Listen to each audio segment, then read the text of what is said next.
udah berhari-hari mendung nih, saya otomatis pilek nih.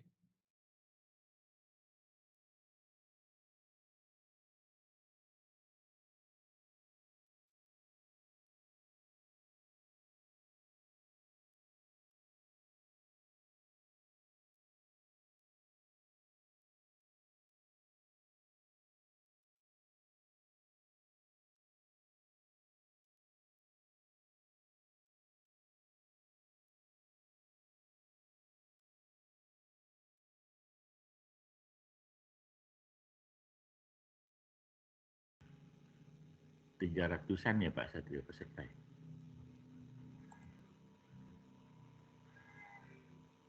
Baru 215.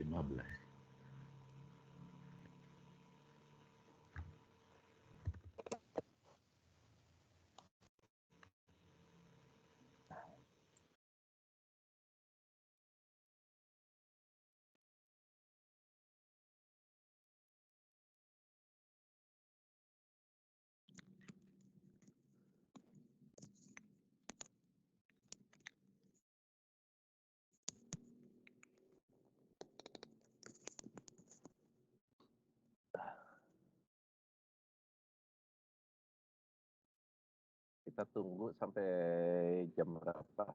7.10 cukup? 7.10 oke mestinya Pak Kata. Oh ya, ya 7:10 berarti oke. Udah 200-an ya.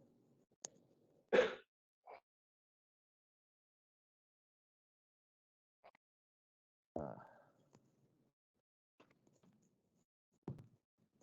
Bentar ya.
Zaman seperti sekarang begitu pilek langsung parno.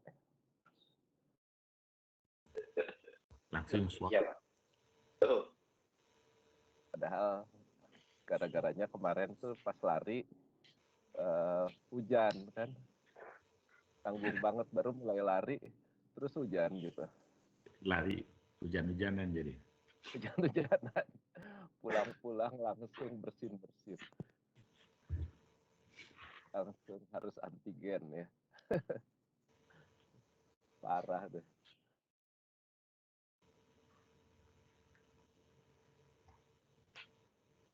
Tadi aku pikir bisa bilang. Udah 7.10 ya. Kita pergi ke mall. Mungkin bisa langsung dimulai saja Pak Tata. Nanti kan ini sudah 250-an lebih. Okay. Silakan Pak Tata. Oke, thank you. Selamat pagi semuanya. Kita akan melanjutkan kuliah kita tentang proses perancangan rekayasa. Mungkin sebelum mulai di pagi hari ini kita bisa berdoa dulu agar kita diberi hari yang baik, dilindungi dan selalu sehat. Berdoa, saya persilahkan.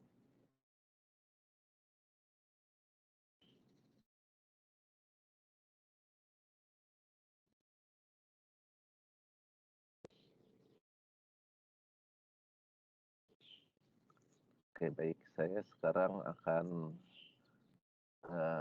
share screen ya, sebentar. Mestinya. Screen-nya udah kelihatan belum?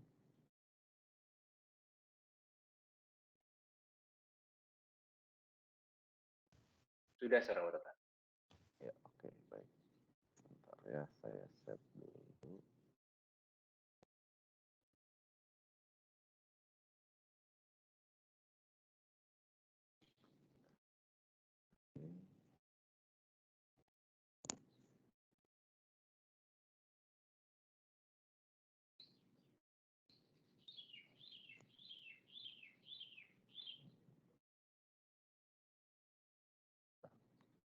Oke, baik. So good morning everybody. Assalamualaikum warahmatullahi wabarakatuh. This morning I will continue the lecture about engineering design, especially related to our faculty. I will give you later on several examples that has been done by student and lecturer in FTMD. So in this class, we will talk more detail about how to do an engineering design process. So later on, maybe next week or in 2 weeks' time, we will start to have a project, and you have to apply the principle and step that has been explained by Pak Pulung, Pak Satrio, and in today's lecture. Ya. Jadi kita akan belajar tentang bagaimana melakukan proses yang sistematis dalam melakukan engineering design. So, ini adalah contoh-contoh pekerjaan dalam beberapa tahun terakhir yang pernah saya kerjakan ya secara pribadi. Itu mulai dari area biomekanik, kemudian sampai kereta, wahana terbang, alat pelabuhan. Kemarin baru diuji itu adalah lantai ANOA. Nah, if we talk about engineering design, actually we will talk about a black box like this one. Kayak yang ini ya, a black box, and in the black box there is a process ya.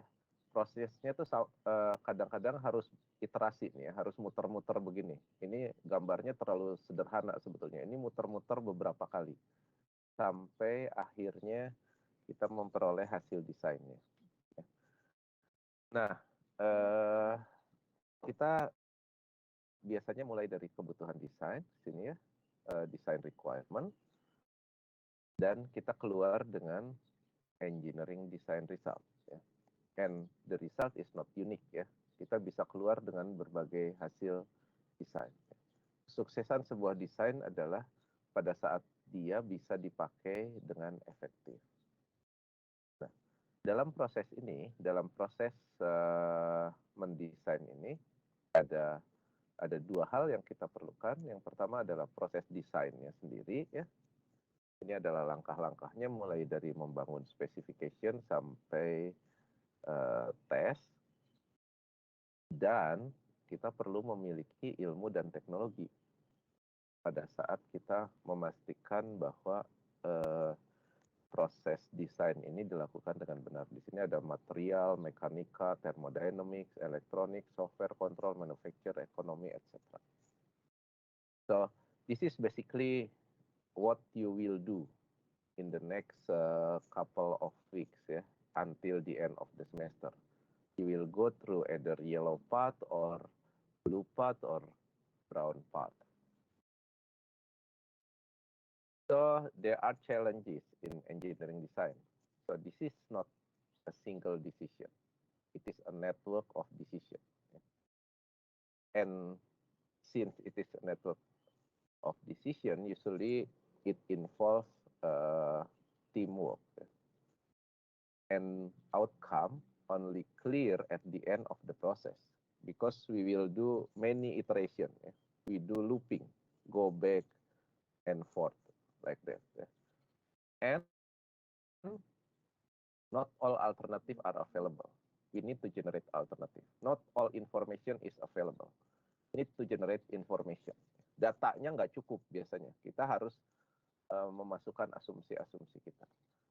Not all information about preferences is directly available.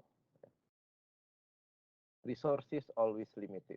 Jadi ini banyak sekali constraint, banyak sekali batasan-batasan dalam proses desain ini. Nah, kita perlu berpikir kreatif dan berpikir kritis pada saat melakukan desain proses ini. Makanya 2 pertemuan kemarin adalah tentang bagaimana kita berpikir kreatif dan bagaimana kita berpikir kritis.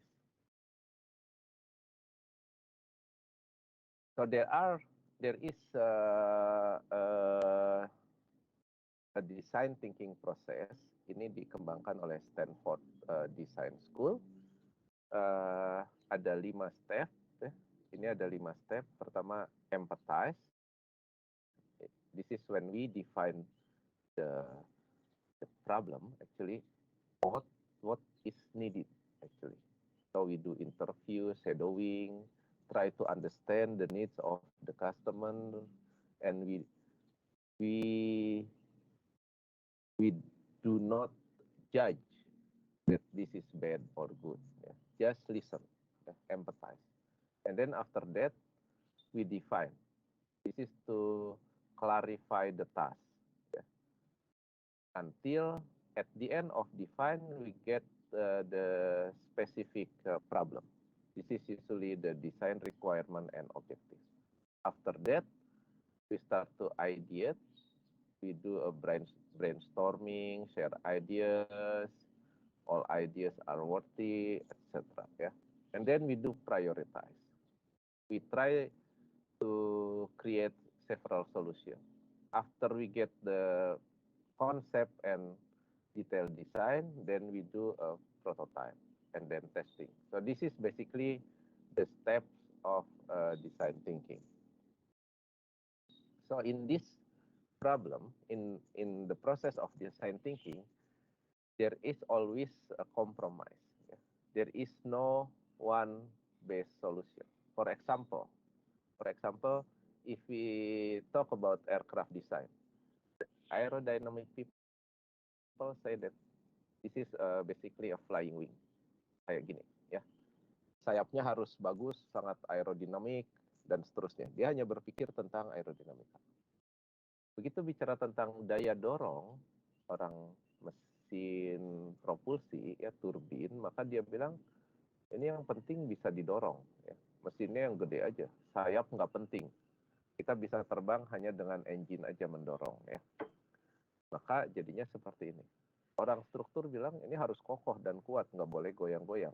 Maka jadilah seperti ini. Nah, apakah pesawat udara yang ada sekarang seperti ini? Enggak.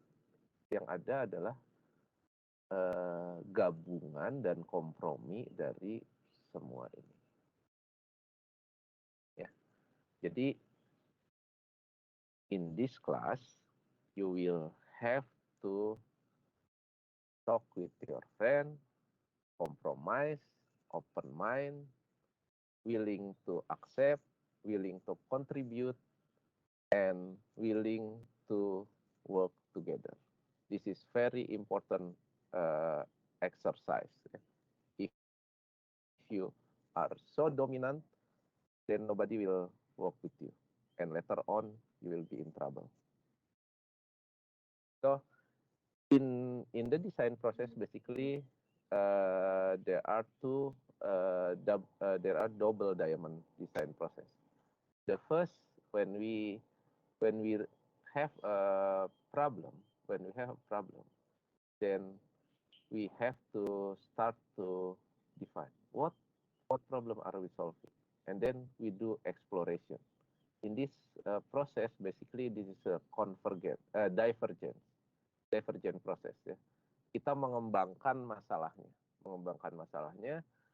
mencari informasi, new views, new perspective, alternative frame. Ya, kita cari sebetulnya yang diperlukan nih apa sih, gitu ya. Kita cari kemungkinan-kemungkinannya.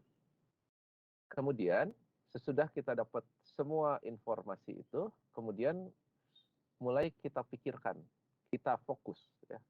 Kita sintesa, kita konsolidasi, kita lihat sebetulnya ini apa yang penting dari masalah ini. Seperti apa sih yang diminta oleh customer, ya. Sampai akhirnya kita menemukan problemnya itu seperti apa. Nah, sesudah problemnya seperti apa, maka kita mulai berpikir solusi. Jadi ini adalah daerah pada saat menentukan masalah, ya. Di sini mendefinisikan masalah.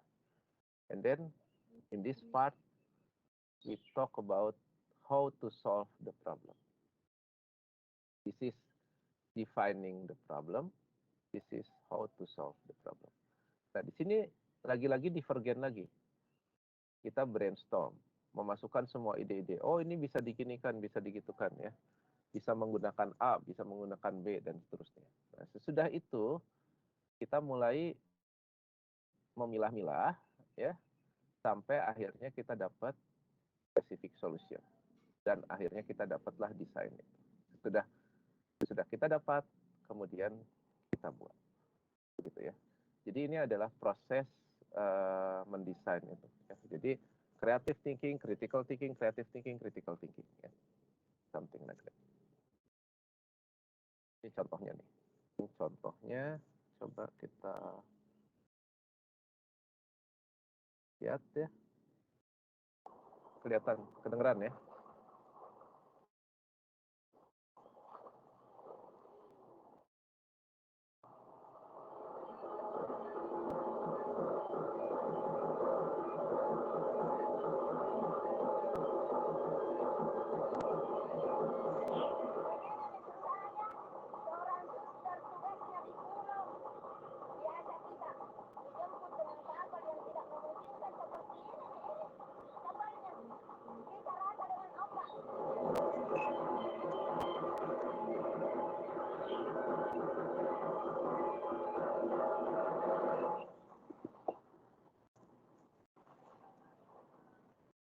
Nah, oke, ya. Nah, ibu ini adalah perawat yang bekerja di Kepulauan Pakajene di Maluku Selatan. Nah, tantangannya kita udah lihat, ya. Dia harus membawa alat-alat medis, kemudian menghadapi ombak yang demikian sulit, ya. Kalau kita lihat lebih spesifik, nih, di mana itu Pakajene ini, ya, Pakajene Island, di mana itu? Ada yang bisa lihat nggak di peta Indonesia ini? Pakajene Island itu di mana? Erik, ketemu nggak? Kira-kira pulaunya itu ada di mana tuh? Erik Razan, tahu? Erik belum bangun, ya? Siapa nih? Alexander Adiasa, kelihatan nggak pulaunya ada di mana? Kelihatan, Pak. Di mana? Pulau Pakajene itu ada di mana?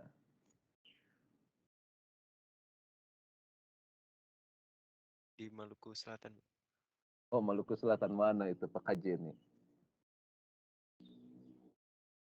Nah, Pakajen itu ada di sini. Itu kalau di peta nggak kelihatan tuh. Bahkan nggak digambar di peta yang pada skala yang ini ya. Ini pulaunya kecil-kecil sekali. Kalau saya perbesar, nah baru kelihatan nih. Ini yang ada lingkaran-lingkaran merah. Kelihatan ya, Alex? Kelihatan, Pak. Nah, ini tersebar dari antara bagian selatannya Sulawesi sampai di sebelah utaranya Kepulauan Nusa Tenggara. Nah, ini ya. Di sini. Nah, tadi Ibu itu tuh bergerak dari pulau ke pulau di sekitar situ. Nah, kita berpikir bahwa Pulau Lombok itu udah kecil, tapi ini pulau lebih kecil lagi. Nah, kalau kita lihat lagi, kita zoom lagi ya. Oh, ini saya kok salah. Nah, kalau saya zoom lagi, kalau saya zoom lagi, nah maka kelihatan ya. Nah, di sini di pulau ini adalah pulau induknya, ada puskesmas. Ada puskesmas dan ini saya buat lingkaran kurang radius 100 km dari puskesmas. Nah, kalau saya timpa ini ya, nah kita bisa lihat di sini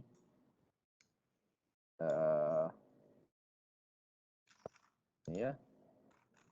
Nah, ini jarak dari puskesmas Liukang Tangaya ke puskesmas Salius ini 92 km ya. Garis lurusnya ya, 92 km. Kita bisa bayangkan bahwa ibu itu harus naik kapal tuh ya, harus naik boat dari sini ke sana. Dari satu puskesmas ke puskesmas lain atau dia mengunjungi pulau yang satu dengan pulau yang lain.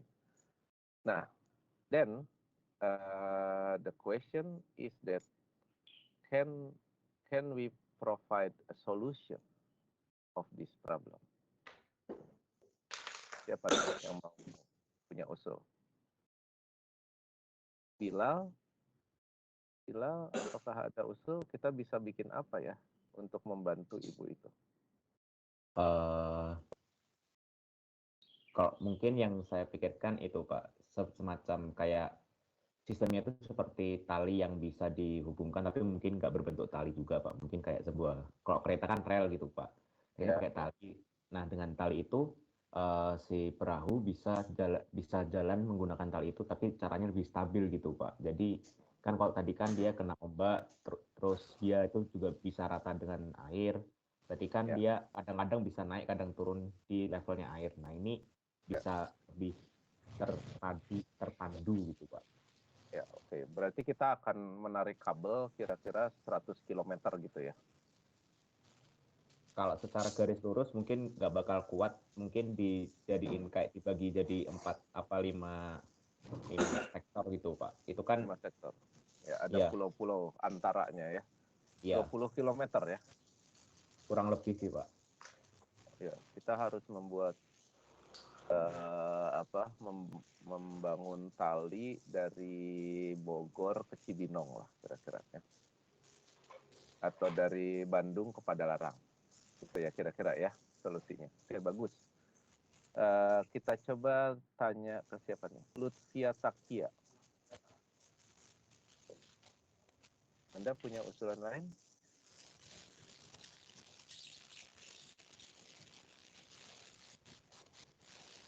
Oh, ini siapa nih? Ada yang chatting nih. Ada yang bilang apa nih? Siapa Marshall, Pak. Oh, Marshall. Marshall punya ide apa?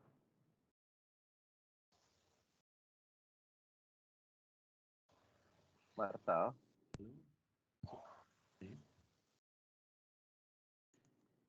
Halo, Marshall. Halo, Bang. Ya. Saya Mas Ibrahim NIM 169213330. Ya. Saya punya ide yang simple, yang nggak perlu infrastruktur, membuat pesawat yang bisa mengapung dan menggunakan ground effect. Itu kan termasuk laut sih, jadi bisa digunakan. Ya, oke. Jadi itu pesawat amfibi yang terbangnya rendah ya, mendaratnya di air ya. Oh, ide menarik. Oke. Tadi Lutfia mana Lutfia? Belum jawab nih. Apa HP-nya aja yang ikut kuliah? Lutfia Takia. Hadir, Pak. Oh, hadir. Ya, apa ide Anda?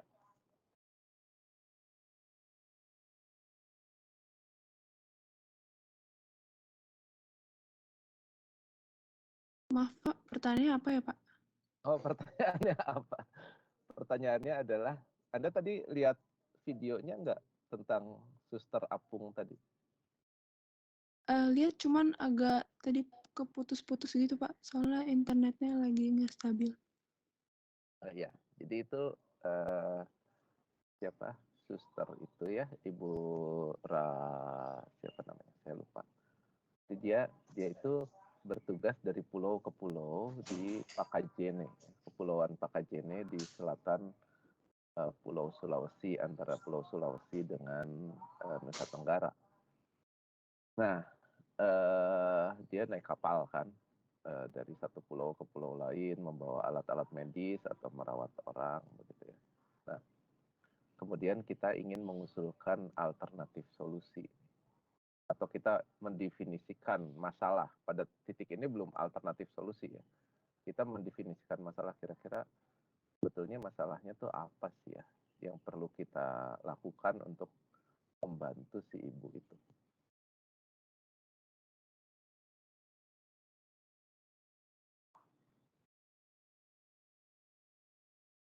Nah, ini Pak Andi Kuswoyo nih udah memikirkan ini sejak bertahun-tahun lalu ya.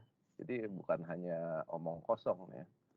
Ini adalah proyek yang dikerjakan oleh Pak Andi Kuswoyo dan teman-teman. Ya. Jadi saya jadikan kasus. Gimana Lutfia? Ada ide?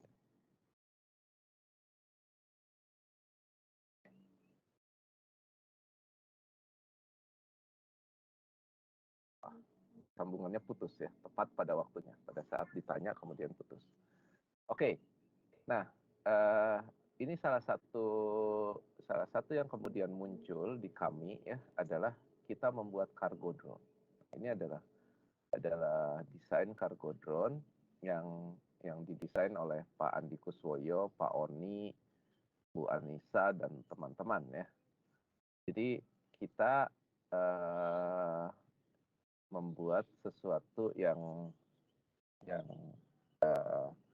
simple ya, bisa vertical take off dan landing, radiusnya bisa mencapai 100 km, kemudian ini dikontrol tanpa awak, hanya cukup dengan one push button gitu ya, dan dia bisa pergi dari satu puskesmas, jadi point to point dari satu puskesmas ke puskesmas lain, membawa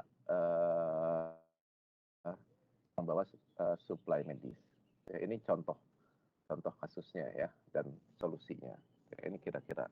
Jadi kita melihat masalah, kemudian kita berempati, aduh ini perlunya apa, kemudian kita definisikan. Ini prosesnya panjang sekali ya sampai kita akhirnya mencapai kesimpulan ini. Dan ini baru sampai tahap konsep, kemudian habis itu ada lagi detail desain, kemudian prototyping, ya masih panjang.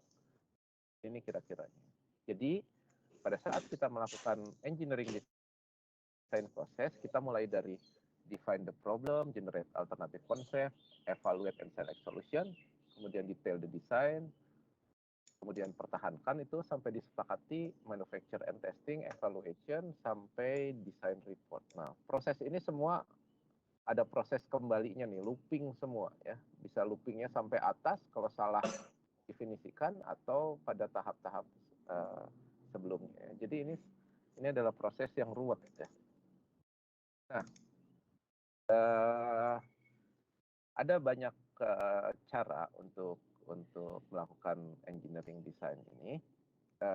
Yang akan saya terangkan ini adalah proses yang dikembangkan oleh Bapak Gerald Pal dan Bice ya. bukunya itu Engineering Design A Systematic Approach. Ada banyak buku lain yang bisa kita pakai. Konsepnya sebetulnya mirip-mirip, tapi yang ini cukup detail ya. Ada berapa halaman Pak Lukman? 600-an halaman ya bukunya itu ya. Jadi ini buku yang saya suka. Okay. So basically what it said in the book is that for engineering design step, we start with clarifying the task. Clarify the task. When we start an engineering design step, then the first step is to clarify the task. We do empathize. And then we define. At the end, we will get a specification. This is called design requirement, design objective, design requirement and objective in terms of specification. And then after that, we explore the concept. We try to find the principal solution. We build the working solution, and then we come up with a concept, a design concept. And then after we agree with the concept, then we start with the embodiment design. Kita mulai membuat wujudnya, ya, merancang wujud. Jadi ini merancang konsepnya dulu, kemudian merancang wujudnya. Di rancangan wujud ini ada layout awal, kemudian layout akhir. Ya.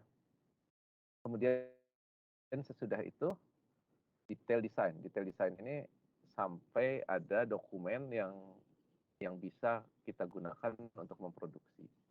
Kemudian prototyping dan testing. Jadi kira-kira langkahnya seperti ini. Dan ini prosesnya looping lagi ya. Kita bisa kembali ke awal gitu ya dari sini ya. Selalu ada panah ke belakang. Gitu, ya. Oke. Nah, kita mulai dengan langkah yang pertama. Design requirement and objective. Langkahnya kurang lebih ada 3 langkah. Ya. Pertama, define the problem, itu melakukan market analysis. Kita lihat produk yang lain, orang lain, kita belanja ide, kemudian kita mulai dengan produk proposal. Tadi Marshall itu usulnya langsung, ayo kita bikin ground effect ya. Sebelum sampai kesimpulan, kita cari lagi alternatif itu Marshall. Cari lagi yang apa ya selain ground effect apa yang bisa gitu ya. Cari. Kemudian kita fokuskan sampai misalnya kesimpulannya oke, ground effect. Nah, dalam prosesnya kita melakukan research gitu, dan memperjelas masalahnya. Sebetulnya ini yang dicari apa sih gitu. Apa sih harapannya gitu ya. Sebetulnya hambatan-hambatannya apa. Jadi kita bikin ground effect kemudian nggak ada pilotnya kan percuma juga ya. Kita bikin tadi cargo drone kemudian pilotnya ternyata nggak ada juga susah. Makanya solusi kita adalah one push button ya. Jadi hanya memencet tujuan kemudian satu kali pencet si pesawat terbang sendiri, semuanya otonomus misalnya. Jadi itu solusi-solusi yang memudahkan pengguna, begitu ya. Nah, sesudah itu ada, baru kita bikin spesifikasi. Apa aja yang harus ada supaya bisa menyelesaikan masalahnya itu. Harus punya sifat-sifat seperti apa, nggak boleh punya apa, begitu ya. Nah, itu kemudian dituliskan dalam bentuk, ini sebentar ya, sebelum itu. Nah, jadi ini contohnya. Jadi pada saat clarifying the task itu sebetulnya komunikasi, empathize itu sangat penting ya. Jadi si customer-nya menceritakan dia perlunya begini. Dia menjelaskan seperti ini. Yang dimengerti oleh orang marketing diterimanya ternyata seperti ini. Bukan ayunan dengan 3 tali, tapi 3 step dengan 1 tali.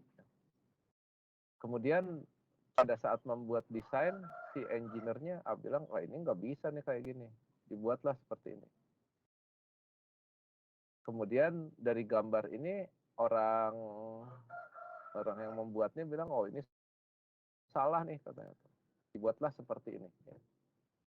Terus ini nggak bisa mengayun kan, nggak bisa mengayun, maka customer service nih yang menyelesaikan masalah, dia potong batang utamanya supaya bisa mengayun, dia tumpuk dengan dua tiang di kiri kanan. Padahal sebetulnya yang terbayang oleh si customer itu adalah ban yang digantung dengan tali. Ya. Nah ini proses, kalau kita nggak clarify the task, maka hasilnya kita muter-muter gak karuan, kita membuat sesuatu yang sebetulnya nggak diperlukan oleh si pengguna itu. Ya, padahal udah demikian canggihnya. Nah, jadi pada akhir proses ini kita akan keluar dengan yang namanya specification. Nah, di specification ini ada yang namanya M atau D, ada yang namanya W. Ya. M ini must, ya harus ada, ya. Jadi ini kalau M ini nggak dipenuhi, maka desainnya gagal. Yang W itu adalah wish, ya. Ini wishnya. Jadi misalnya gini ya, temperatur ya. Ini gasifier ya, gasifier. Ya. Jadi batu baranya temperaturnya antara 300 sampai 650. Ya. Nah kemudian ini gasnya harus terbentuk antara 500 sampai 900. Jadi ini harus ya. Tapi harapannya, wishnya sebetulnya bisa sampai 1150. Nah, kalaupun 1150 tidak tercapai, minimal tercapai 900. Begitu ya. Jadi ini wish nih ya. Kemudian ini wish. Nah, ini M, W gitu ya. M, W. Nah, jadi kita harus mendefinisikan yang M-nya dulu nih. Ini harus begini, harus begitu, atau D ya. Kadang-kadang kita nulisnya D sebagai demand ya. Demand atau kebutuhan, wish keinginan ya, atau must keharusan, wish keinginan. Nah, kita buat seperti ini ya. Nah, biasanya specification itu menyangkut performance, geometri, material, energi, time, cost, manufacture, standar, safety, transport, economic, weight. Nah, ini jadi banyak aspek yang harus ditulis dalam spesifikasi itu ya. Ini contoh lainnya. Jadi ini misalnya auto golfer ya. Kita pisahkan antara demand dan wish-nya. Ini harga dulu. Harganya harus kurang dari $600. Harus bisa pakai remote control. Kan ini auto golfer ya. Jadi dia memukul sendiri gitu ya. Kemudian tidak bisa menyentuh bola sampai dipukul ya. Ini single unit ya untuk drive and put ya. Jadi ini bisa diganti ujung ininya. Ujung batang golfnya itu portable, harus aman, harus tumpuannya harus dalam area 3 feet, remote triggering ya, jadi bisa dipencet dari jauh dan seterusnya. Ini drivingnya plus minus 5 yard gitu ya. Ini harus bisa memukul 15 sampai 250 yard. Kalau putting itu 0 sampai 15 yard gitu ya. Dan seterusnya ya.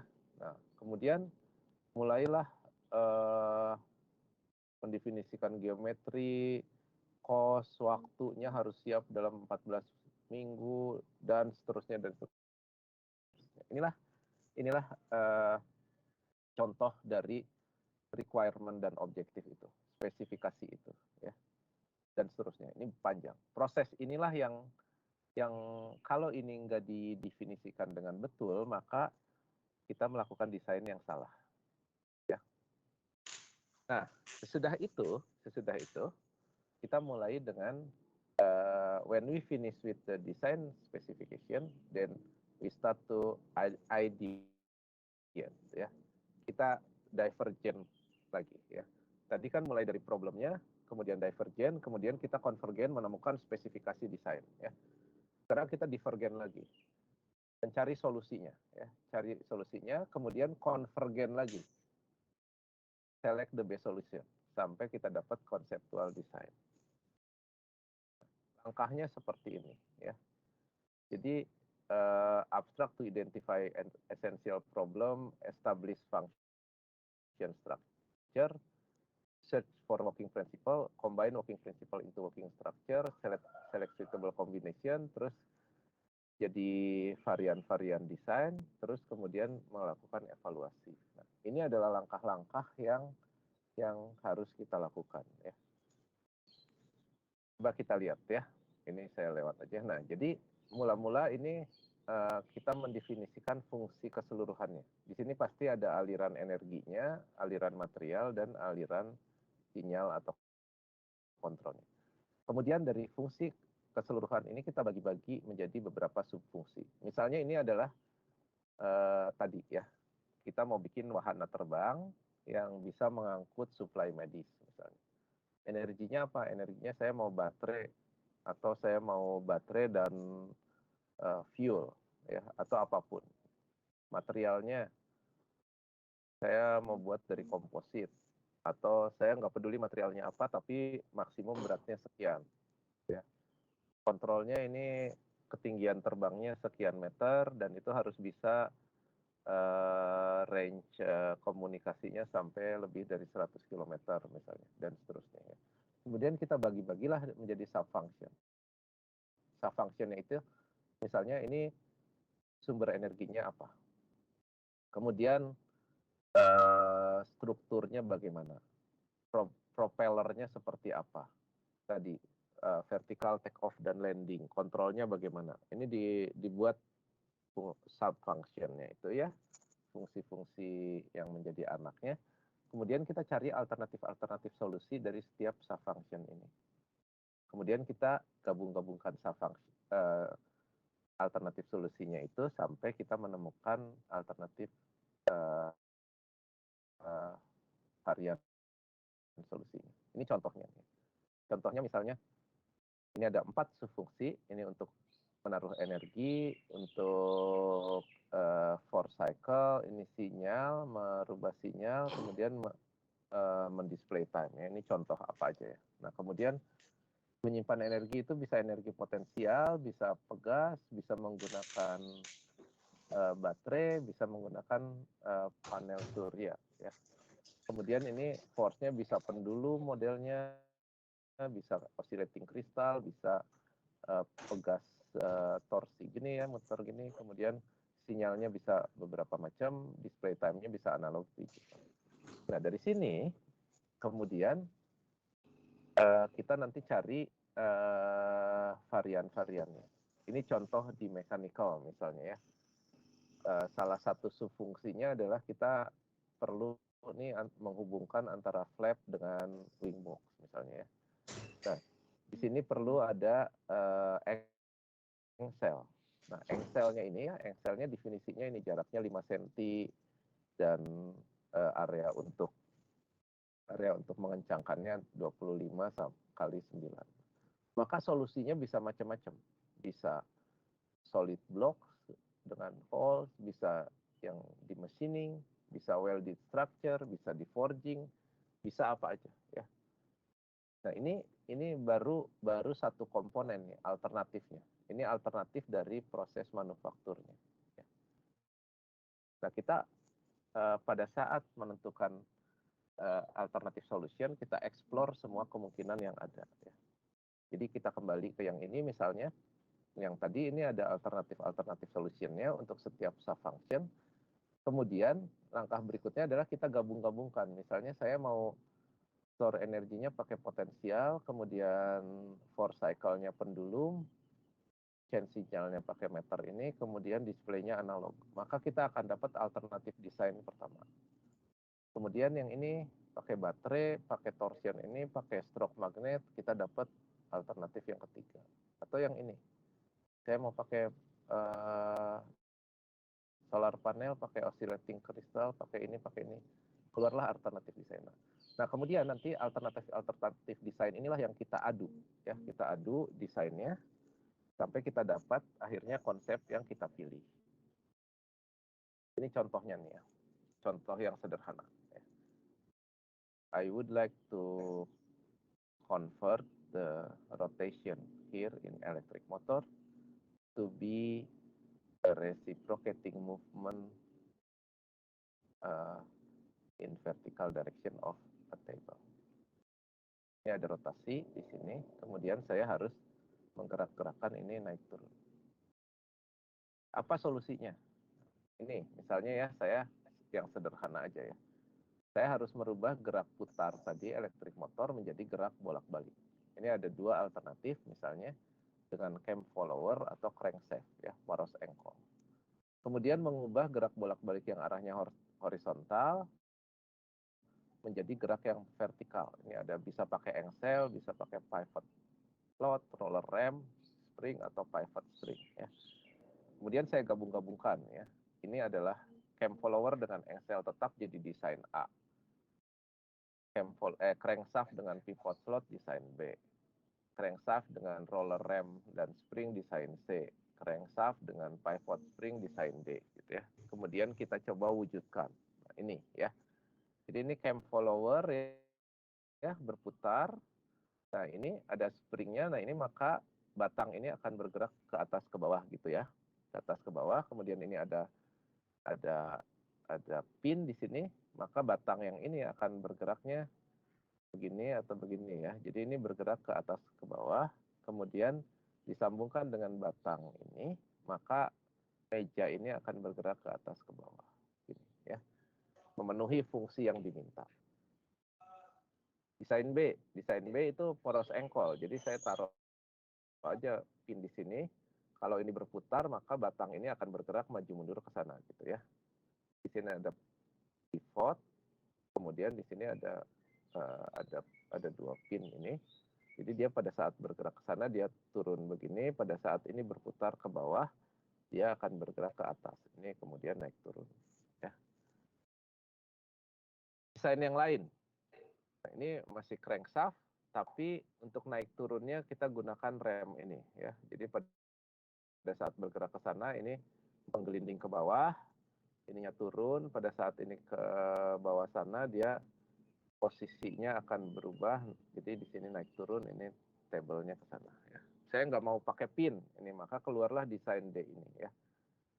Ini engkol, kemudian ada pivot. Nah, tapi di sini kita perlu ada spring supaya ini nggak jatuh gitu ya. Jadi ini menahan gaya yang muncul di sini. Nah, jadi kita muncul dengan 4 alternatif varian konsep ya. Nah, setelah itu maka kita lakukan evaluasi.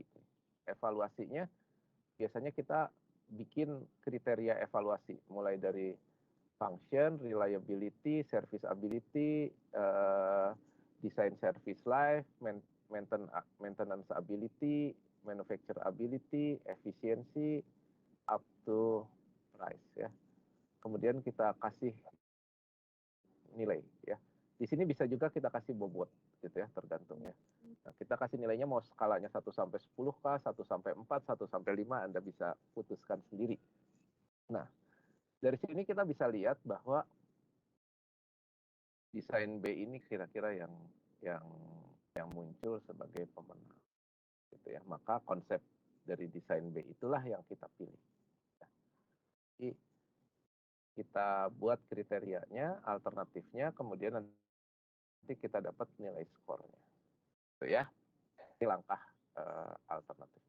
Nah, sesudah konsepnya itu dipilih, langkah berikutnya adalah mewujudkan desain tersebut ya. Nah, di sini kita melakukan langkah-langkah yang lebih detail ya. Jadi di sini memerlukan analisis, kemudian ilmu dan teknologi,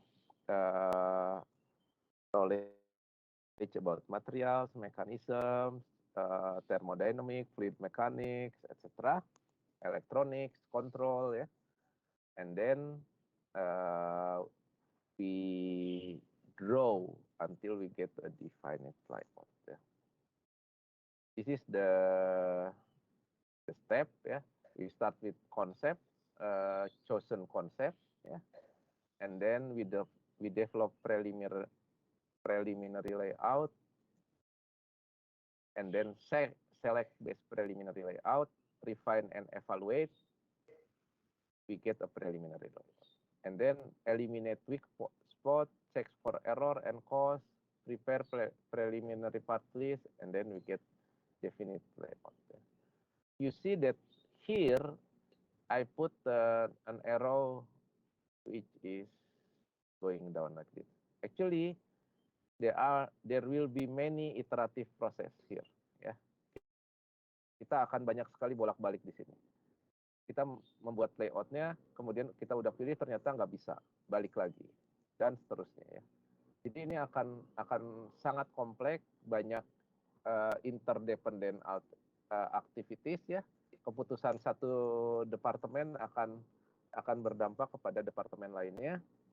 Kemudian ada hitung-hitungan detailnya, begitu ya, dari konsep kualitatif menjadi kuantitatif, mungkin jadi nggak kuat, balik lagi dan seterusnya. Ya. Jadi ini proses yang cukup panjang. Ini contohnya ya. Jadi ini principal solutionnya kira-kira seperti ini. Begitu dibuat, ternyata ini elemennya udah jadi bertambah banyak, begitu ya. Dari asalnya 8 working element ya, kemudian menjadi 50 working element. Pada saat layoutnya udah definite, ini udah ada bautnya, ringnya, di sini ada bautnya ya, ada murnya dan seterusnya. Jumlah elemennya itu menjadi 280 dari 8 pada saat konsep itu begitu jadi ini 280 working element ya. Begitu detail itu ya. Jadi kita bisa lihat bahwa proses desain itu seperti ini. Nah, sesudah itu kita dapat definite layout, kita memfinalkan dan melengkapi detail drawing ya. Assembly drawing, part list, production document dan seterusnya ya. Sampai kita dapat documentation-nya. Jadi ini contohnya ya, kita keluar dengan technical document ya.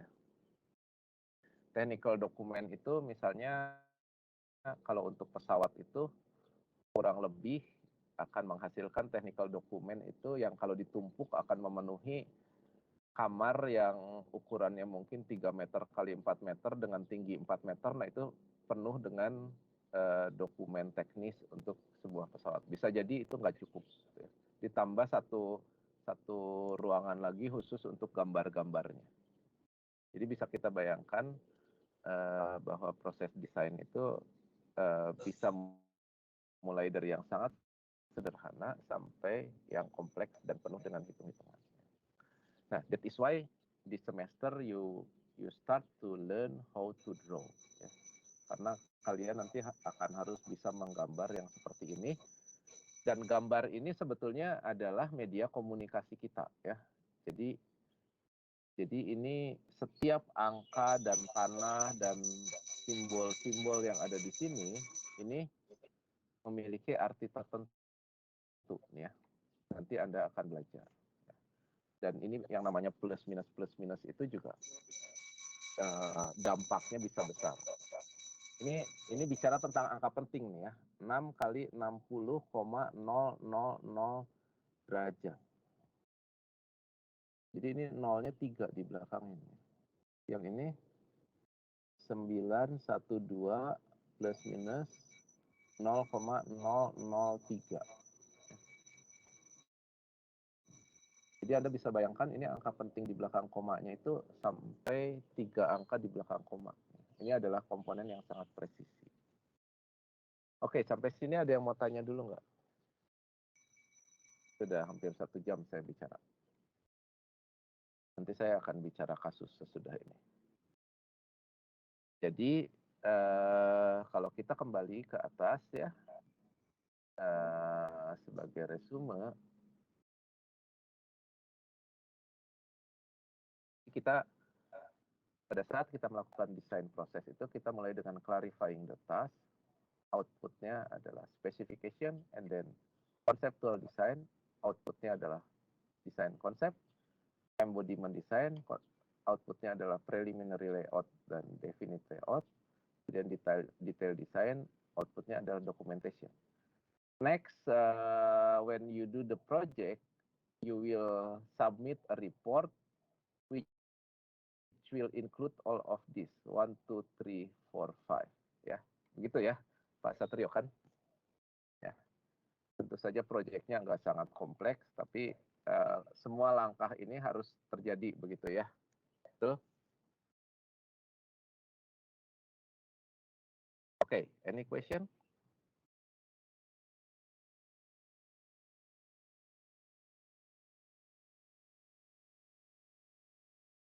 Nggak ada question. Okay, then I will continue then. There is no question.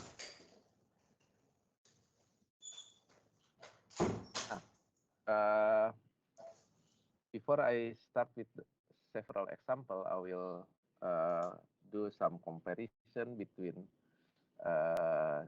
different discipline in engineering design. When we compare mechanical engineering design with electrical engineering design, software design, and industrial design atau design product. So, when we talk about mechanical design, then we talk about many kind of product. It will be multidisciplinary. Kalau di industrial design, terutama itu masalahnya adalah bentuk, ya, bentuk, tekstur, dan warna. Mechanical design itu masalahnya semua masalah, ya. Kita ini memang salah masuk jurusan, ya. Ini yang ruwet-ruwet, ya. Jadi salah sendiri kalian udah masuk FTMD. Kemudian kalau industrial design juga semua jenis.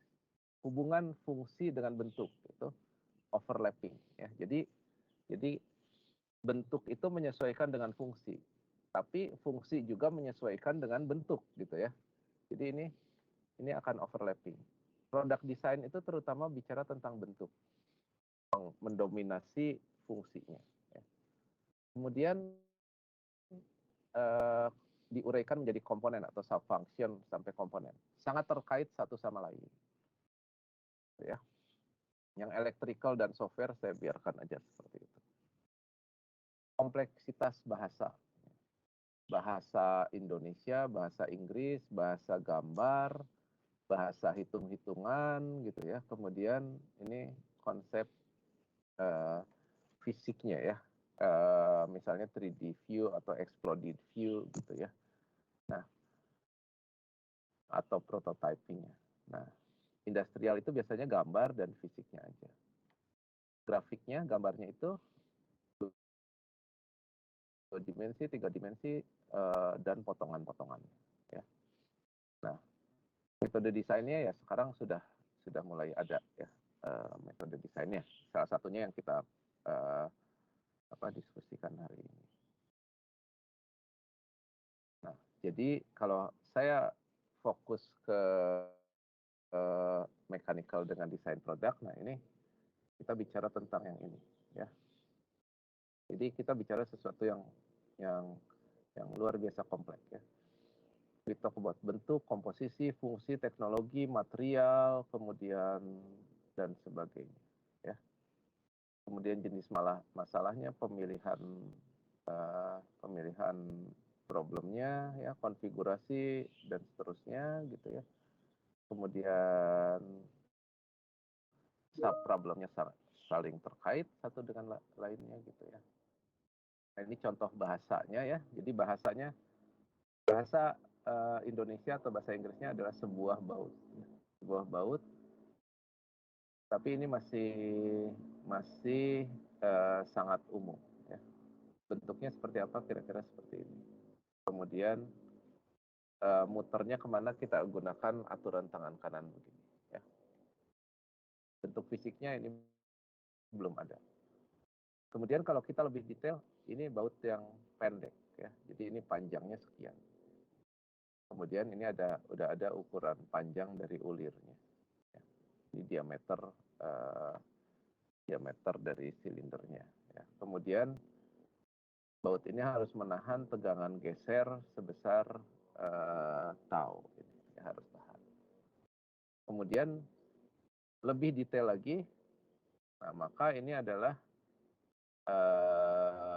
sebuah baut 1 inch dengan 1 inch per 4 dengan 20 UNC grade 5. Nah ini nggak akan salah, begitu kita menyebut ini maka barangnya adalah yang itu. Ya. Kemudian ini gambarnya udah nggak perlu ukuran-ukuran, kita tinggal nyebut ininya aja, nyebut tipenya, dan ini akan kuat seperti apa, dan ini bentuk fisiknya, ya. Kira-kira. Oke, nah sekarang terakhir beberapa contoh kasus yang ingin saya ceritakan. Ini semua adalah kasus-kasus yang betul-betul dikerjakan oleh kami, para dosen dan mahasiswa bersama-sama di FTMD. Ini kasus the first case ya. Kasus yang pertama adalah kasus yang relatif simple. Kita mau bikin kursi kereta yang sandarannya bisa dibolak-balik ya. Bisa dibolak-balik, jadi bisa menghadap ke depan, bisa menghadap ke belakang. Itu sebetulnya sudah ada barangnya kan. Tapi kemudian permintaannya adalah kalau ini keretanya tabrakan, maka ini harus memenuhi standar dari crashworthiness. Kemudian ini harus bisa moduler ya. Jadi si posisi dudukannya ini bisa digeser-geser, ada slotnya di lantainya. Kemudian komponen ini bisa di-interchange ya. Jadi ini komponen-komponennya lepasan, nggak boleh dielas satu sama lain. Ya. Kemudian ini nanti ada mekanismenya. Ya. Jadi muncullah desain yang akhirnya jadinya ruwet begini. Ya. Akhirnya kita keluar dengan desain, kemudian ini dihitung sampai disimulasi, kalau tabrakan ini nggak boleh sampai gagal dan melipat gitu ya. Nah ini dimensi-dimensinya akhirnya ketemu.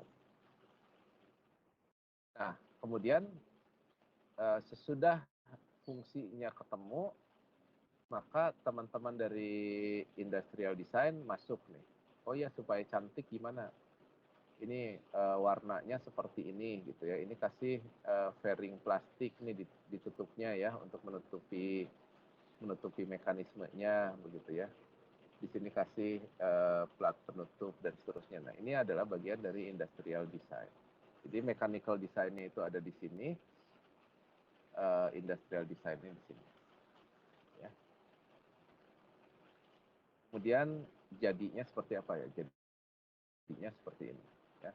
Kita buat, kita coba, ternyata ini masih ada yang nggak happy-nya ya. Ini dicoba sampai 100.000 kali di tes begitu tuh ya, ditekan-tekan begitu ya, sampai sekian ratus ribu kali.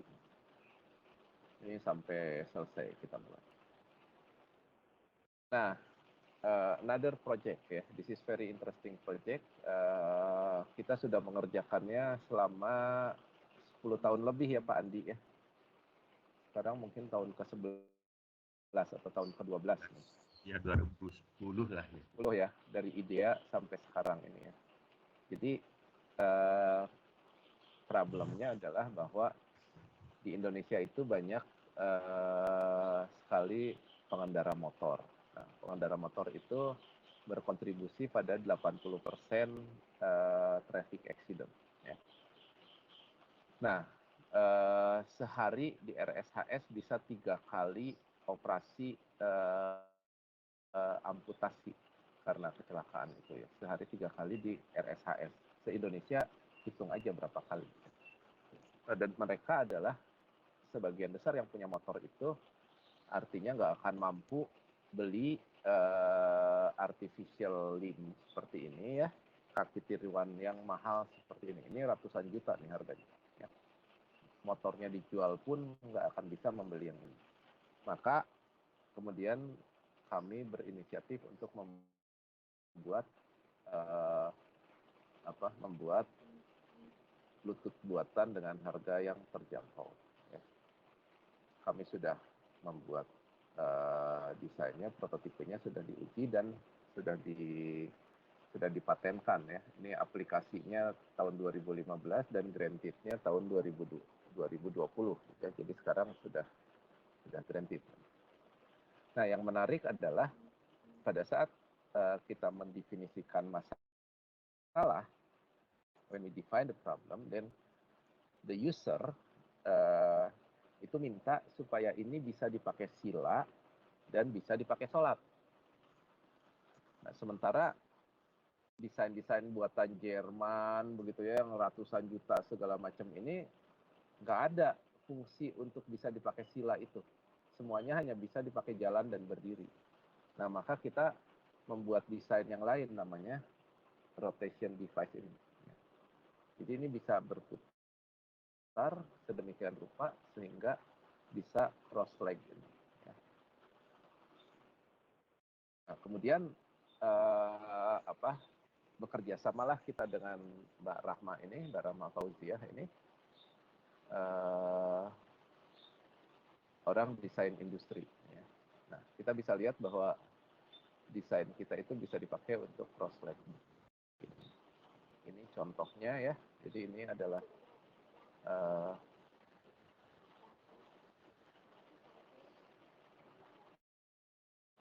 Kang Iwan ini ya, Kang Iwan. Nah, dia adalah naracoba kita yang pertama. Nah, bisa dilihat itu duduknya kan seperti itu ya, kemudian dia berdiri. Nah, berdiri asalnya duduknya kakinya diangkat seperti itu, berdiri, kemudian jalan, ya. Sudah jalan begini, kemudian dia bisa duduk nih. Nah, duduk kemudian bersila. Ini Pak Sandro masih muda sekali itu ya, 10 tahun yang lalu. Nah, duduk bersila seperti itu. Nah, kemudian sesudah itu ini wawancaranya. Nah, kemudian ini mau berdiri lagi. Nah, ini proses berdiri. Nah, seperti itu. Jadi dari duduk bersila kemudian berdiri lagi. Ini waktu diwawancara sebetulnya kita belum pernah nyoba. Jadi ini adalah kali pertama konsep itu dilakukan. Lihat teman-teman yang mendesain ini mahasiswanya senang sekali karena ini akhirnya berhasil dipakai sampai berdiri. Nah, kemudian ini yang lainnya lagi. Jadi ini udah pengembangan berikutnya udah jauh lebih baik. Jadi soketnya dibuat adjustable tadi. Kemudian ini udah dipakai naik tangga, turun tangga, naik motor begitu ya. Jadi ini udah tambah enak dipakainya ya. Ini udah versi 2021 nih ya. Jadi ini naik tangga, turun tangga, naik motor. Lomba 17-an. Ya, lomba 17 Agustus ini ya. Jadi kita bisa lihat fungsinya udah jauh lebih baik dari versi pertama kali. Nah, jadi when we teach you engineering design, actually we all already done, ya, have already done all of this process, ya, already went through all of this process. Ya. Ini contohnya, contoh lainnya. Nah, ini kemudian kalau kita fungsinya udah selesai, kemudian kita bisa percantik nih untuk menutupi batang betisnya ini, kita kasih fairing gini ya. Kita bisa ganti-ganti sesuai dengan mau kita apa begitu ya. Nah, ini adalah ranahnya engineering design, product design, sorry. Ini adalah ranahnya product design. Yang tadi ini adalah ranah kita, mechanical engineering design. Nah, ini contoh berikutnya. Ini ada fotonya Pak Satrio mana ya? Ini ya, Pak Satrio tuh ini ya? Saat ya. Ini bukan, Pak Satrio. Pak, dekan, bukan. Pak. Oh, ini dekannya ya. Itu Pak Dudi. Ini Pak Dudi ya. Mana Pak Satrio? Di luar sini. Lihatnya ya? saya ketutupan Dokter Hari deh itu. Ya. Di belakang sini ya, di kiri ya. Di belakang itu. Nah, ini kita pada saat pandemi, maka kita mendesain ini personal negative chamber. Ini juga sudah dipatenkan. Jadi ini memisahkan pasien dengan dokternya agar si kotoran-kotoran yang muncrat dari mulut itu pada saat giginya dibor itu tidak ditransfer ke dokternya, gitu ya. Ini desainnya, desain akhir. Ini adalah desain akhirnya ya. Proses desainnya ruwet banget, dan di dalam kotak ini juga banyak sekali fungsi-fungsinya, mulai dari penyedot ya, dari penyedot udara.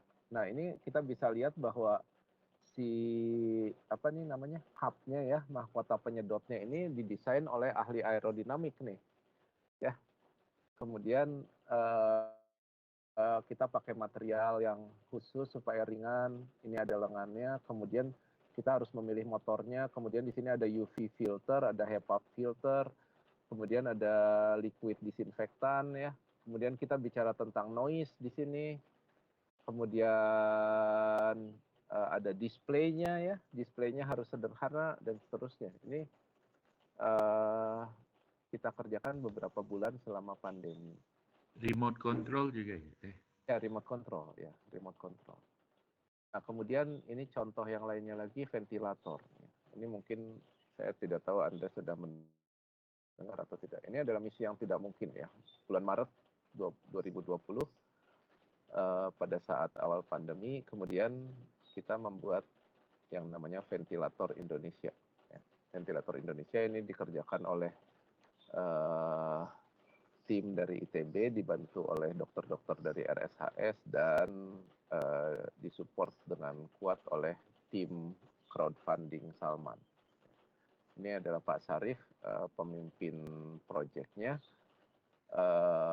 FTMD berkontribusi sangat banyak. Ini kira-kira ada hampir 20 atau 30 mahasiswa dengan 5-6 dosen begitu ya. Ini adalah mulai dari idenya, kemudian sesudah ide itu didiskusikan dengan dokter, ini dokter Ike almarhum gitu ya, diskusi-diskusi, kemudian kesimpulannya jangan bikin ventilator untuk ICU. Kenapa jangan bikin yang ICU? Karena bikin yang ICU itu lama, ruwet, kemudian yang bisa pakainya juga hanya sedikit. Dokter ahli anestesi dan ICU itu se-Indonesia hanya 200 orang. Jadi ini harus bisa dipakai oleh perawat atau dokter umum aja. Maka dibuatlah sesuatu yang seolah-olah sederhana, tapi sebetulnya itu adalah hasil pemikiran yang brilian dari Dr. Ike dan Pak Sarif ini. Karena proses empathize itu. Ya. Maka muncullah spesifikasi CPAP ini. Ya. Kemudian ini prosesnya, ini Pak Sandro nih, saya mana ya? Oh ini saya mahasiswa mesin ya. Kita bisa kenali dari strip 3-nya, berproses siang malam di tengah-tengah lockdown, awal-awal lockdown dulu. Ini adalah 2 dokter yang kemudian memandu kita melakukan testing. Akhirnya muncullah ini preliminary layout ya. Ini fungsi-fungsinya juga kita didefinisikan sampai ke disinfektan, pemanas dan sebagainya gitu ya.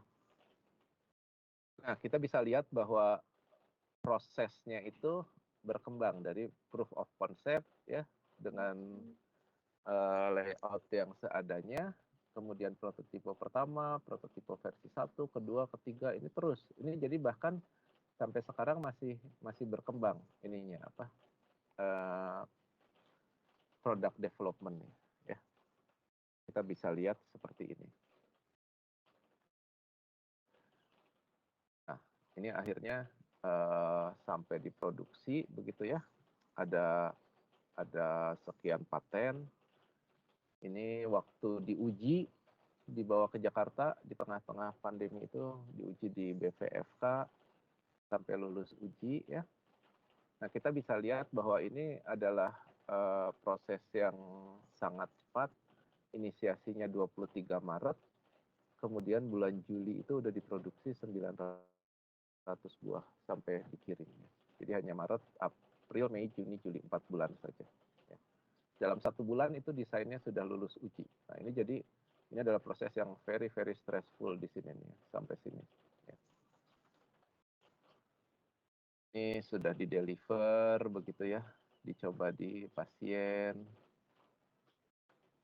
kemudian komersialisasi. Nah, langkahnya kemudian akhirnya dibuat sebagai produksi massal oleh Panasonic Healthcare. Ini sudah diluncurkan, dipakai di Rumah Sakit Dr. Suyoto di Jakarta. Nah, jadi kita bisa lihat bahwa proses desain kita itu mulai dari discovery, basic research, applied research ya ini udah lewat, nah, kemudian sampai product development dan sampai produksi massal. Kita bisa melewati valley of death ini karena dalam situasi pandemi ini. Jadi pada saat itu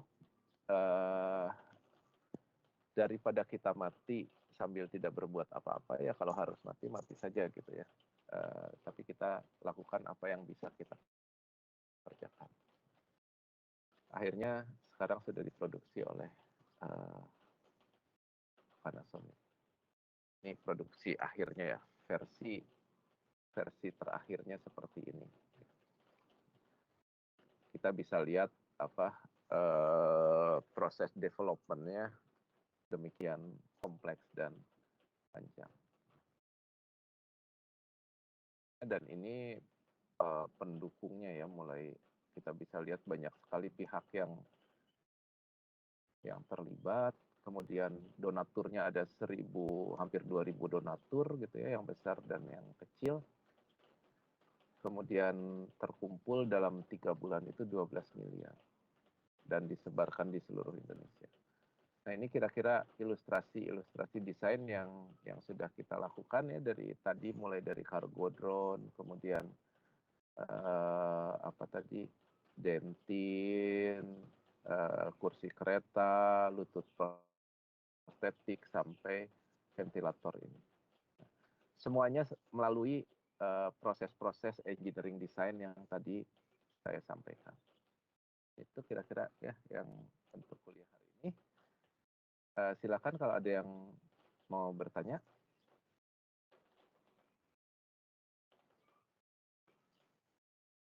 Ya, ini ada siapa nih yang angkat tangan? Lukman bisa lihat. Raffi, Pak. Raffi Ya. Putra. Ya, silakan Raffi. Halo, selamat pagi Pak. Ya, Saya Kak. ingin bertanya, saya masih lumayan bingung apakah kita akan juga mempelajari tentang produk desain Pak sebenarnya. Terima kasih Pak. Kita akan di kuliah ini kita tidak mempelajari produk desain, kita mempelajari engineering design, ya, mengexercise nanti engineering design. Tapi nanti sejalan dengan waktu, pada saat Anda melakukan tugas perancangan lagi di semester 6, mungkin Anda akan bekerja sama dengan product design, begitu ya. Di kelas ini adalah kelas engineering, jadi kita fokus kepada engineering design. Dan kita nggak bisa menguasai semuanya ya. Kita mau menguasai software engineering, mau menguasai electrical engineering, mau menguasai mechanical engineering design, mau menguasai product design, kita jadi Superman ya. Lebih baik kita berkumpul bersama-sama kemudian bekerja secara tim. Begitu Raffi. Ya. Baik Pak, terima kasih Pak. Oke, ada lagi yang mau tanya silakan.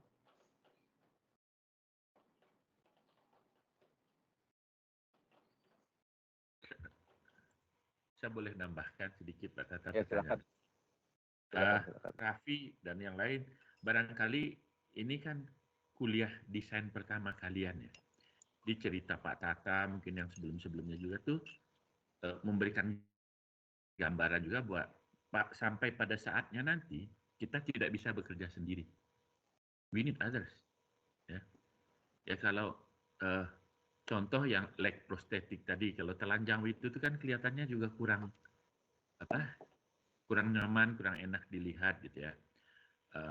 Apalagi untuk orang yang aktif mau di luar berkegiatan di luar. Tapi kenapa kita perlihatkan video-video itu sebetulnya untuk memperlihatkan cara kerja. Tapi kalau untuk dipakai betul, nah itu kita akan perlu orang product design. Kalau contoh tadi mungkin perlu keahlian material juga ya. Perlu juga nanti tadi Pak Tata nyebut juga apa aerodynamic control ya, ini bisa jadi fashionable gitu kemudian. Jadi mereka juga berhak untuk tampil ya seperti orang kebanyakan. Jadi mungkin apresiasinya itu. Kalau semester ini tentu kita nggak bisa bahas semuanya Pak Tata ya. Paling diperkirakan pada aspek ini, berbagai aspek. Gitu. Terima kasih Pak Tata. Ya. Silakan kalau ada pertanyaan lain. Bilal, silahkan Bilal. Ya, Bilal.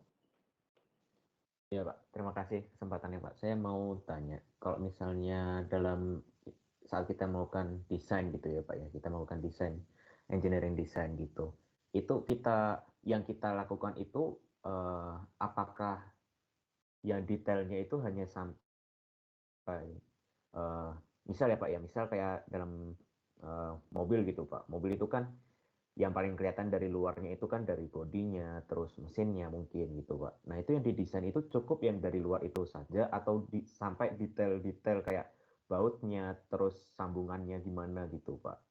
Saya masih agak bingung di situ. Terima kasih Pak. Ya. Nah kalau kita bicara tentang kelas PRD hari ini, maka mungkin kita tidak akan sampai ke titik itu ya. Jadi kita mungkin akan mengeksplor lebih ke bagian yang, kalau saya kembali ke sini ya, coba saya lihat.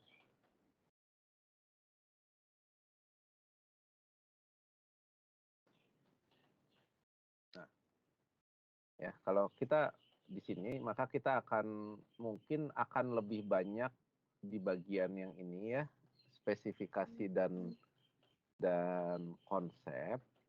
Itu kita akan banyak di sini. Kemudian nanti Anda akan harus masuk ke sini, tapi Anda membuat desainnya itu tidak dengan hitungan dan analisis yang kompleks. Ya. Jadi proyeknya juga nggak sampai seruat bikin mobilnya. Tapi kalau di pabrik mobil betulan, maka setiap baut dan lubang dan mur ya itu semua dihitung, pasti dihitung, karena kalau enggak apa, misalnya yang sederhana ya, ada baut untuk kencangkan pelek mobil ya, kalau itu nggak dihitung, bautnya itu suatu saat akan patah. Kalau baut itu patah, maka si peleknya itu bisa lepas, kemudian itu akan terjadi kecelakaan yang fatal. Ya. Kemudian kalau kita mendesain bodinya ya, bodinya itu luarnya kelihatannya indah ya, dan kalau kita lihat bodi mobil itu pasti ada lekukan-lekukan. Nah lekukan itu muncul kenapa? Kenapa bodi mobil nggak hanya lurus begini aja gitu ya sampingnya ya? Kenapa harus rada melengkung sedikit, kemudian dari lengkungan itu ada lagi groove kecil begitu gitu ya? Kenapa ada itu? Itu sebetulnya terkait dengan fungsi. Jadi kita mau pelatnya itu tipis tapi cukup kaku. Nah supaya kaku maka dibuatlah lekukan-lekukan itu supaya kaku. Ya, jadi itu terkait dengan momen inersia penampang nanti. Kalau Anda bicara semester 2 dan semester 3 di kelas statika dan mekanika kekuatan material, nanti kita akan bicara dengan tentang momen inersia penampang. Gitu ya. Jadi pada saat mendesain itu semua aspek akan harus dipertimbangkan. Masalah engine misalnya. Di engine itu ada mulai dari masalah termodinamikanya, masalah pembakaran bahan bakar, kemudian masalah pemilihan materialnya, masalah getaran di sana ya, sampai nanti masalah cover dari engine-nya yang kita lihat hanya mereknya aja tuh di atas ya. Jadi itu mulai dari fungsi sampai ke desain produknya. Begitu kira-kira Bilal. Ya. Jadi saya ulangi lagi bahwa kenyataannya pada saat kita melakukan engineering design ini, kita itu harus mengerjakannya bersama-sama. Ya. Ini bukan sesuatu yang sederhana. Ya. Kita akan exercise di sini dalam kerja kelompok ya. Tapi ini proses ini nanti akan diulangi lagi pada berbagai kuliah yang lain. Ya, silakan yang berikutnya. Ada yang mau tanya lagi?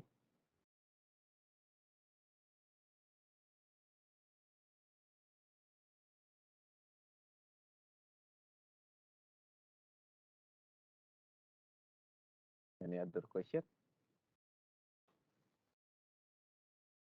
Kita akan mulai project itu kapan ya Pak Satrio? Minggu depan atau 2 minggu lagi ya? Minggu depan hari Selasa kemungkinan pengumuman Pak Tata. Oh, pengumuman ya.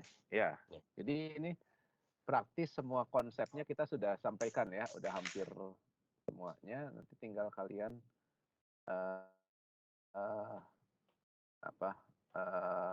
mulai exercise dengan project ya.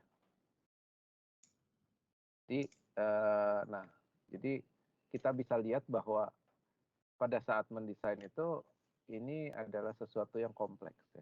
Atau yang ini deh, yang saya menggambar yang slide pertama deh.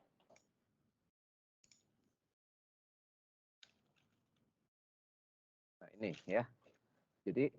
Jadi Anda akan melakukan exercise ini. Yang tadi saya menjelaskan itu adalah detail dari dalamnya ini ya. Detail dari kotak ini sebetulnya. Oke, any other question? Silakan.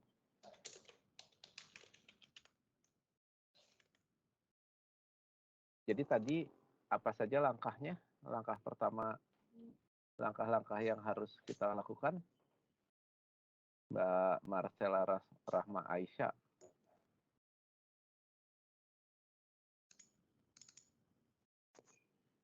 Mbak Marcella.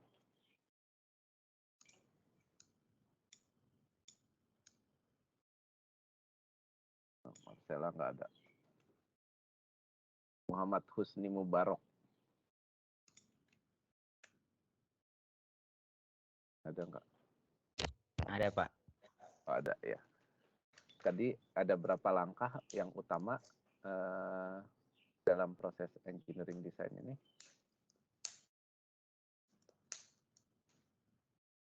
Anda masih ingat nggak? 5 Pak. Langkah pertamanya apa? Langkah pertamanya adalah Clarify the task.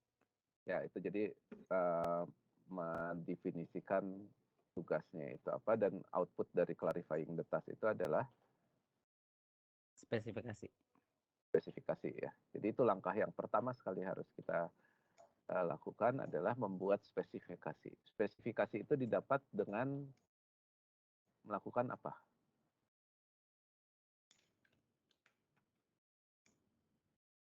Kita tanya sama yang calon penggunanya ya.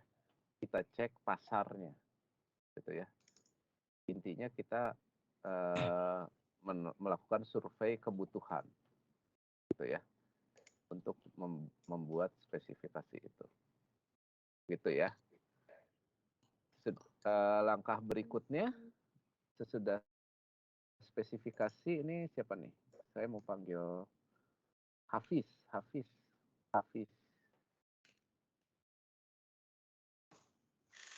ada nggak? Ada berapa Hafiz? Hafiz Renato.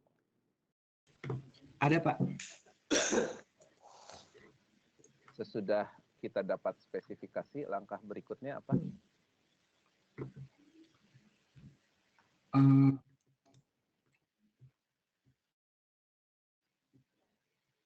Embodiment-nya Pak.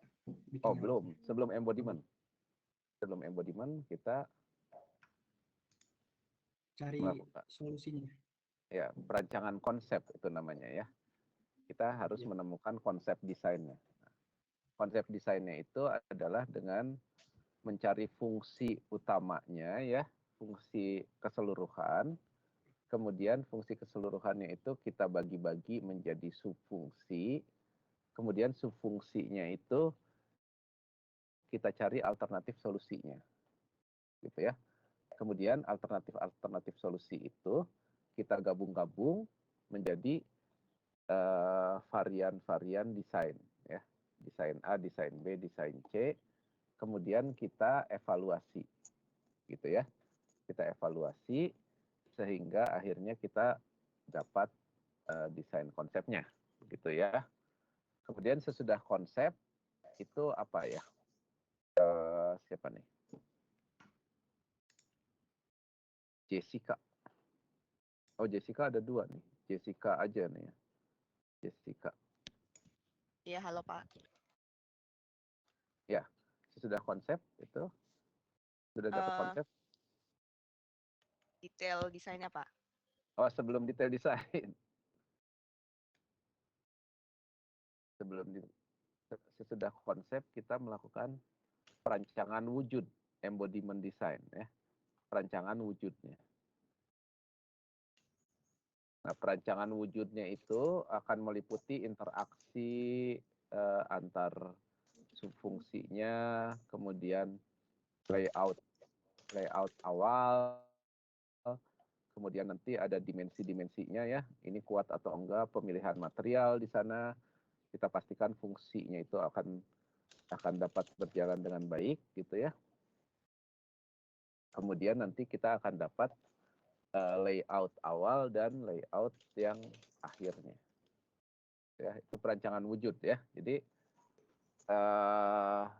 menjelaskan tugasnya apa, dapatnya spesifikasi. Kemudian sesudah itu kita brainstorming, mencari alternatif solusi, menggabung-gabungkan alternatif solusi, mendapatkan alternatif varian desain, evaluasi, kita dapatkan konsep. Kemudian sesudah konsepnya itu kita dapat, kita maju ke perancangan wujudnya, kita dapatnya layout design. Ya, layout design itu contohnya yang ini nih. Layout design itu contohnya misalnya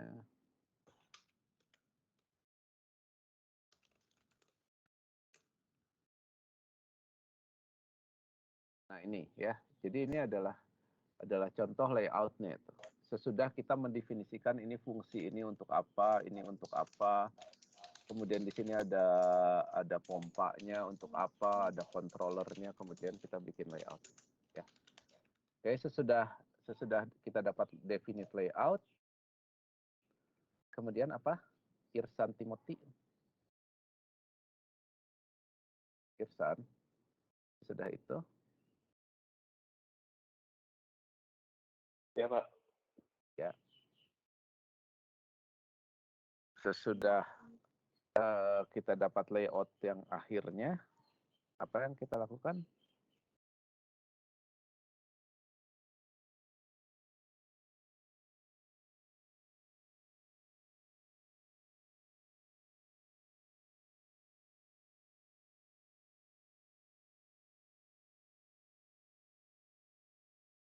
Oh, Irsan lagi cari-cari informasi.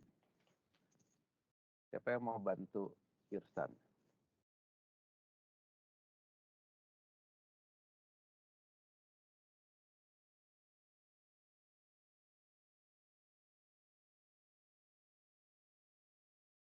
Muhammad Al-Faruq.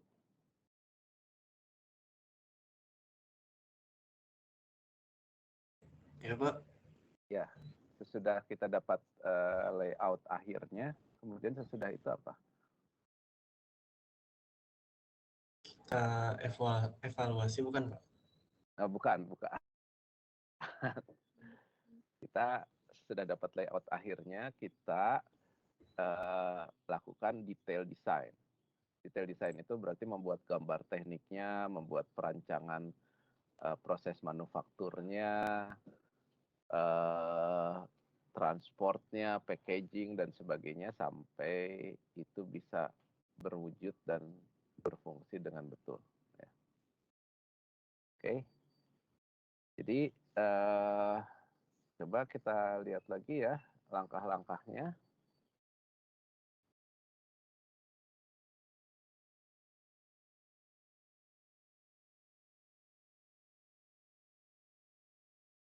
Nah, ini ya langkah-langkahnya. Jadi kita mulai dengan clarifying the task ya.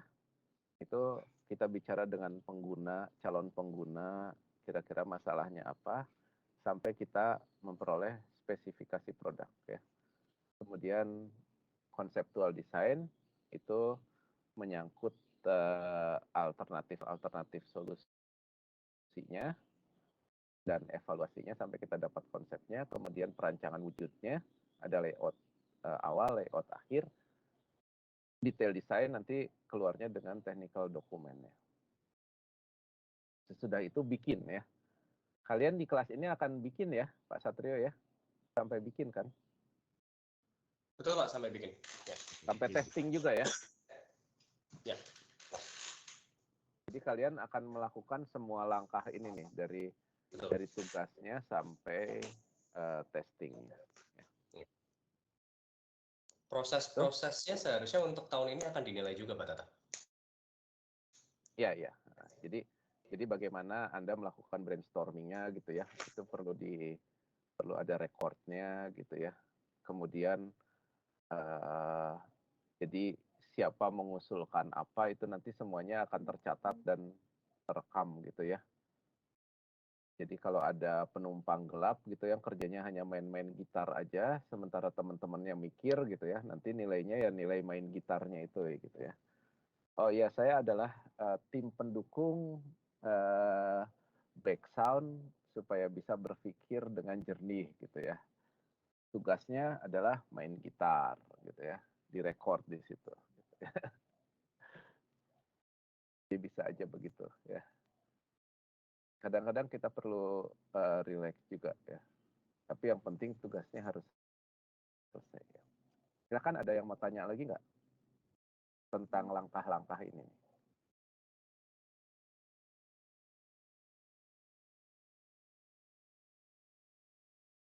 Jadi ini langkah ini semua ya bisa dikerjakan untuk sesuatu yang relatif sederhana sampai yang betul-betul ruwet gitu ya.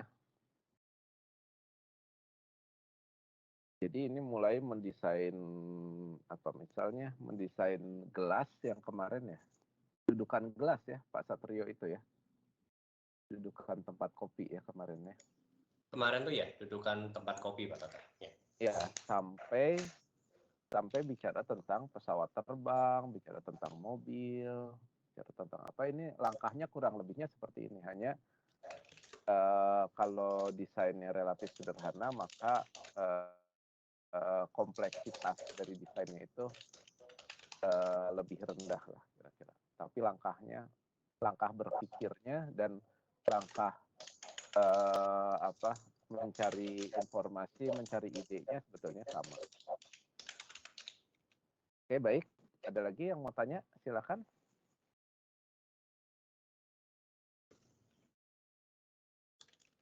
Kalau nggak ada, kayaknya kita bisa tutup nih ya kuliahnya ya. Ini hari ini saya nggak ada pertanyaan, rada aneh juga nih ya. Mudah-mudahan karena paham.